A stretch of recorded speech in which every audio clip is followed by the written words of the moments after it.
Hey guys, I did a video yesterday showing how I prepare these leather washers for going on hidden tang knives like the MACV SOG buoys and recons, as well as these classic Skagel, Randall style hidden tang knives. Some of them have, those have washers, leather handles on them. And I wanted to show you this morning how that kind of goes together, how I put it all together. Then after everything is done, the hilts are on, the butt cap's on, and you got the washers done and everything. It takes a while. These washers get real stiff after you soak them in that wood hardener. So then I come back the next day and then I put it all together. So let me tilt this thing down and I'll let you watch me work here a little. I don't know how long this video is going to go because it takes a little while to do this, but I wanted you to realize what I do, when I'm putting a handle on. Okay, just now I just finished this MACV buoy. You can see how it's done. It's got leather washers with 2-ton epoxy put in between each one of them. This is the 2-ton epoxy that I use from Pop's Knife Supply, and you put that epoxy in between each one of those. I'm just mix that epoxy right now in this little Jello jar. Getting kind of low in this one. It's all a process. You're trying to get an even amount from each bottle in there. Over the years, I don't have to do much measuring. I can pretty well look at it and tell if I got about the same amount in there. And then I take one of these here old sticks like this, and I mix it up real good like this in here.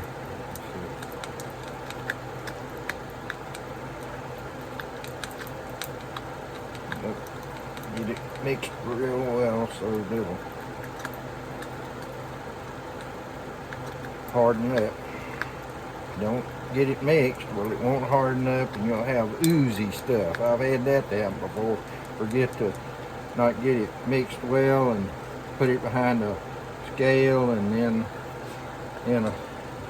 it won't quit oozing. That stuff won't quit oozing out. So you have to get it mixed good.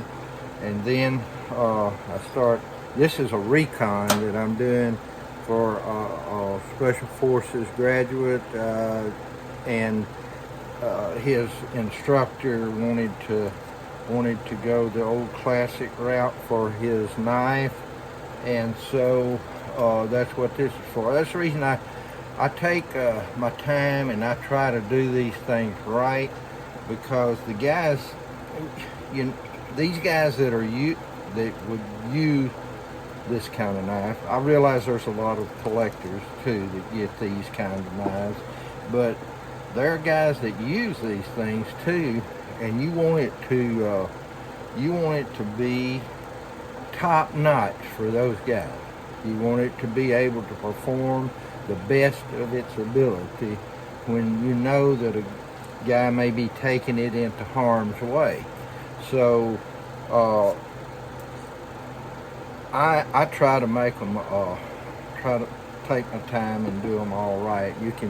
You can see me on this, I hope, see me, yeah, putting this epoxy in between each washer.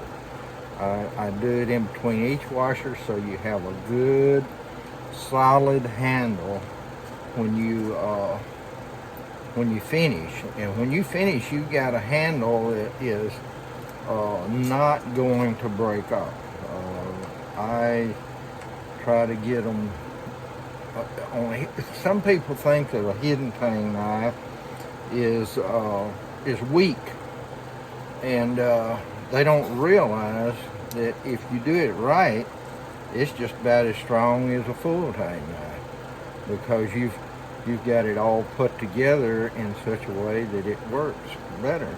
Even up at the hilt, some of them, the way I do put a hilt on is different than just a manufacturing knife. Some manufacturers that they make used to, I don't know if they do it anymore, they just put a 90-degree angle there, you know, and it goes through an oven, and sometimes that tang would break off because it's up there, got that 90-degree angle. Well, I take the milling machine, I put guard stops, and I try to radius everything up there where it can, where the hilt meets the tang, and I try to leave it kind of soft in that area anyhow in the way I heat treat, so that that keeps it from breaking off when you do that. You can see this is going to take a little while. I'm trying to speed up. I don't usually run that fast, but I'm trying to speed up because of the video, and I'm liable to stumble here as I do it, but y'all just bear with me as I try to get these washers on here. It takes a while to get it all glued together, and it's a process. You go through a process. There's 1,000 steps in trying to make a handmade knife.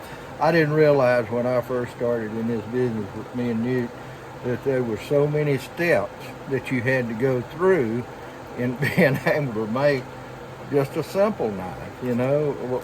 But one like this, you know, there's a lot of steps that you got in, and you're liable to miss one, and if you miss one, well, you got to start over.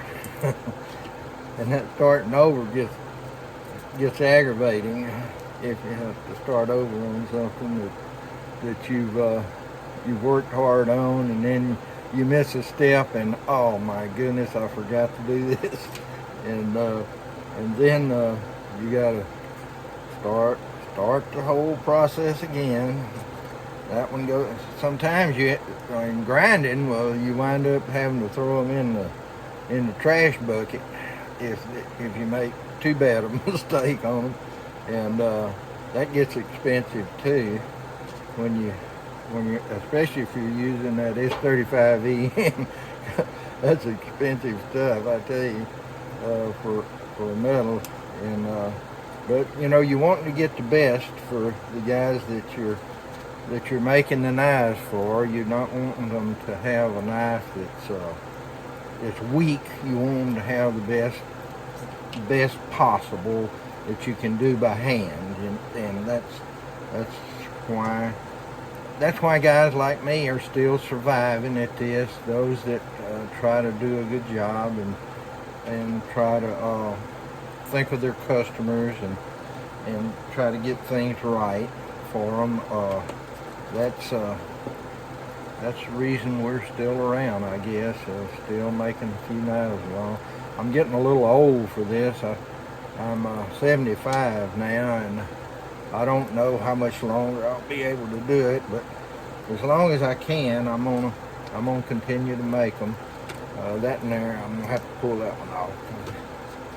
It ain't gonna have enough space in there. You see, that's those things you have to watch. You have to make sure that all that's correct. And I'm gonna put a little of this epoxy down in here in the butt cap where it'll be a good fit on there.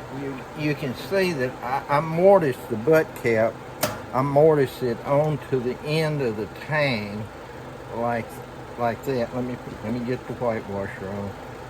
Okay, now then, see, I would like to miss the step right there. Then you got to get this butt cap on there, and then I put a screw in the end of it. I have already tapped and drilled and tapped the end of that tang.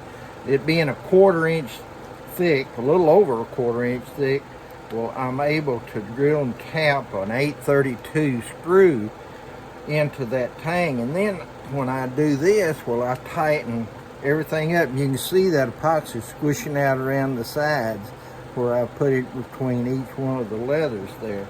And so you get a good, solid, tight handle that will not give you any problems. Let me break that screw off.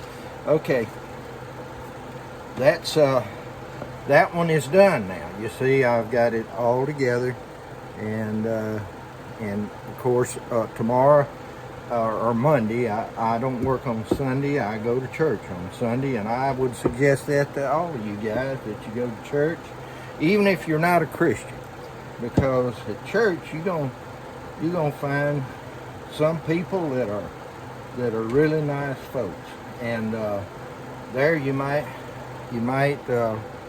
find some that are not too nice folks. But it is a place where I like to go, and I find people that are like-minded there that I enjoy being around, and they believe the same thing that I do. We believe the Bible is true, and that people can find a way to get to heaven, to get eternal life, and that's what church is. It's really not a place that, well, I don't know if I need to get off on all of that, but anyhow, church to me is not of this world. Really, the people in church are people who are bound to heaven. They're people who are bound to Jesus Christ. They belong to Him. They are His servants. They count Him as their king, and they follow Him. They know that He lived. They know that He died for their sins, and they know that He's coming back. And so that's what I believe, and I believe that I need to follow Him. I need to be as close to being like Him as I can.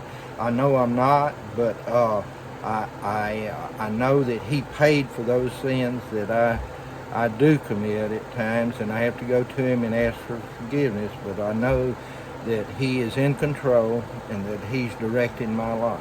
And some people don't believe that, and then that's up to you. He gives you a choice. You can believe it or not believe it. And I researched it really good, and that I believe that Bible is completely true. So anyhow, guys, I'll quit ranting off on that. I don't want to preach to you today too much. I just wanted to realize why I try to do things right. It's because Jesus is my Lord. I'm trying to make these knives the way He would make them for you. Okay? Thanks for watching. Bye.